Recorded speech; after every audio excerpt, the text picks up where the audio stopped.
আসসালামু আলাইকুম রহমতুল্লাহি ওয়া বারাকাতুহু। সুপ্রিয় দর্শক ও শ্রোতা, আমি মোহাম্মদ মিজানুর রহমান হাফিজ এসসি চ্যানেল হইতে আপনাদের জানাই সুস্বাগত। আজ আমি আপনাদেরকে জানাবো আমরা কেন ব্যর্থ হই। আমরা কেন ব্যর্থ হই জানেন? কারণ যখন আমাদের ঘুমানোর দরকার তখন আমরা ঘুমাতে পারি না, যখন ঘুম হইতে উঠার প্রয়োজন তখন উঠতে পারি না বা উঠি না, যখন খাবার খাওয়ার কথা তখন খাই না, যখন বই পড়ার প্রয়োজন তখন আমরা বই পড়ি না। সেজন্য আপনাকে এই কাজটি অবশ্যই করতে হবে। সন্ধ্যায় বই নিয়ে পড়তে বসতে হবে। রাত 10টা থেকে 11টার মধ্যে সমস্ত পড়া কমপ্লিট করে খেয়ে দিয়ে নিশ্চিন্তে ঘুমাতে হবে। সেই ঘুমটা যদি নিশ্চিন্তে ভালোভাবে হয়, সকালে উঠে আপনি ফুরফুরেভাবে সকল কাজ করতে পারবেন। সারাদিন আনন্দের সাথে চলার জন্য একমাত্র ঘুমের প্রয়োজন। তাই যথাযথ ঘুমানোর জন্য রাত 10টা থেকে 11টা অথবা 12টার মধ্যে ঘুমিয়ে পড়ুন।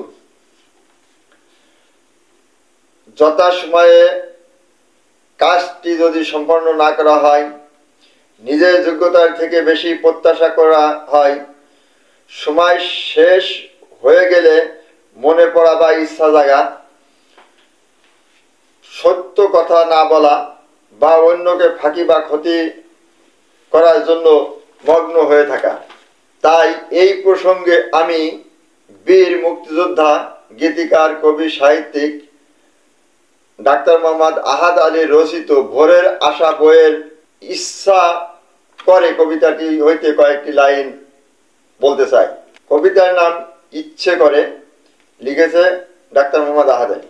ইচ্ছে করে যুবক হতে বৃদ্ধকালে এসে, ইচ্ছে করে কিশোর হয়ে লেখাপড়া করতে বয়স যখন শেষে, ইচ্ছে করে রুদ্র রোধে খেপাই ধরা টিকে, ইচ্ছে করে জড়াই ধরে আঁকড়ে রাখি ভিটে, ইচ্ছে করে জীর্ণ জরা সবার কথা বলি, ইচ্ছে করে ভালোর পথে সবাই যেন চলি, ইচ্ছে করে অন্যায় আচার দুই পদে যাই দলি, ইচ্ছে করে প্রভুর নামে আমরা যেন চলি, ইচ্ছে করে শেষের বেলায় আবার শুরু করি, ইচ্ছে করে মরার আগে উত্তম কিছু করি।